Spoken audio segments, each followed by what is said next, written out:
Can I even vote in Jersey? If you are 16 years old, have been living in the island for 2 years, or for 6 months having lived here for 5 years on and off, and are not currently serving a sentence of more than 4 years in prison, then good news! You can vote in Jersey! Next question. Don't I need to be a Jersey person or a British citizen or something? No! You don't have to be as Jersey as a Jersey cow in a Jersey Reds jersey paying for a Jersey Wonder with a Jersey £1 note. You don't even need to be a British citizen. Next question. Yeah, but how do I vote in Jersey? Where and when you physically drop your vote into a box will be published closer to the next election. But before that, you need to register to vote. Just go to this address here, fill in the information, and you could be added to the electoral register in around 2 minutes. You can even register up to 3 months before you're eligible. So if that applies to you, why not register to vote right now? I mean, you could just pause the video and come back later. I won't be offended. Oh, my wonder. Thank you very much.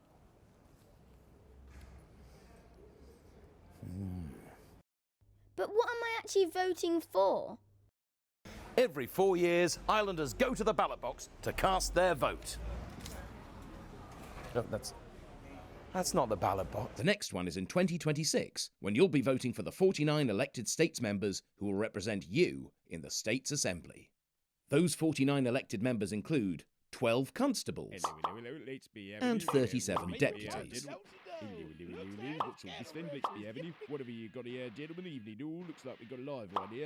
What's the difference between a constable and a deputy? The constables, or connitab, if you want to get all Jersey about it, each represent one of Jersey's 12 parishes. The parish hall is where local decisions are made.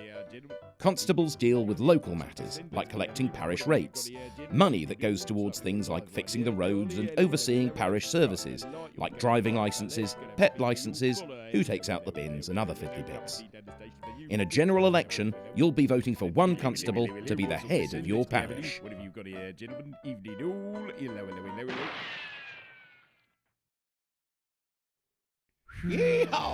Deputies, on the other hand, represent one of 9 constituencies. These constituencies were drawn up for the 2022 elections, redrawing old boundaries to create fairer voting districts. Parishes with fewer people were squashed together, and the parish with the biggest population, St Helier, was broken up into 3. In theory, this means each constituency has roughly the same number of voters, which means each vote carries equal weight, making everything, in theory, fairer and squarer. Depending on the size of your constituency, you'll be casting a vote for between 3 and 5 deputies. Okay, so what happens when they get elected? Once elected, constables and deputies take up their seat here in, the States Chamber. And here, their first job is to elect a chief minister to lead, the government. The Assembly elects 11 ministers, who in turn elect 9 assistant ministers.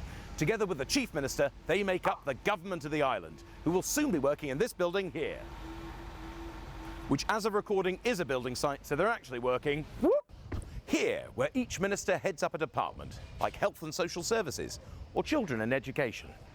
Meanwhile, non-executive members, those who aren't ministers, hold the government to account by working on scrutiny panels. These groups scrutinise the government by asking members of the public for their information and opinions, which will help the panel ask ministers the right questions.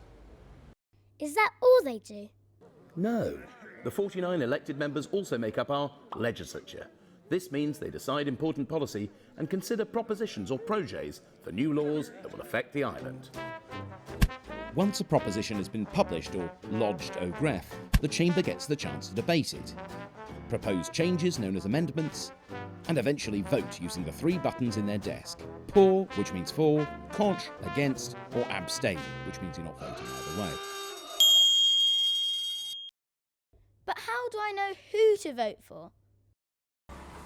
Each deputy or constable has a manifesto detailing what they believe in and what they want to achieve if they get into office.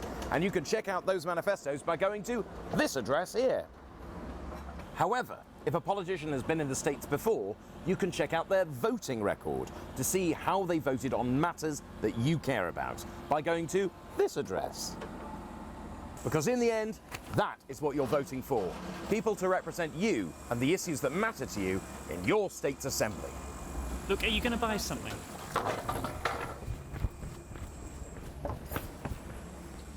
Who really votes anyway?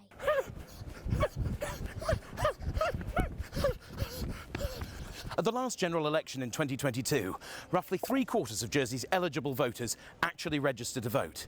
However, on the day, only 41.7% of them, that's under half of Jersey's registered voters, actually bothered to turn up and cast their ballot. What's up with that? After all, it's in a politician's interest to design their policies and hand out resources to the sort of people who voted them in. 17% of people under 35 voted compared to 53% of people over 65. 18% of people living in urban areas voted compared to 60% living in the countryside. And 16% of people living in rented accommodation voted compared to 41% of homeowners. Based on these figures, the older generation, the countryside and homeowners will have more say over the makeup of the state's assembly than young people, people in town and renters. Voting is about who has a say in our island story, and the first step is recognising that you have a right to do it. So, Who can vote? Well, she can vote. And he can vote. And she can. And he can. Her as well. Not sure. Whoever that masked man is, he can probably vote too. Why not? and chances are you can too. So, register to vote. Who knows? Might even change something.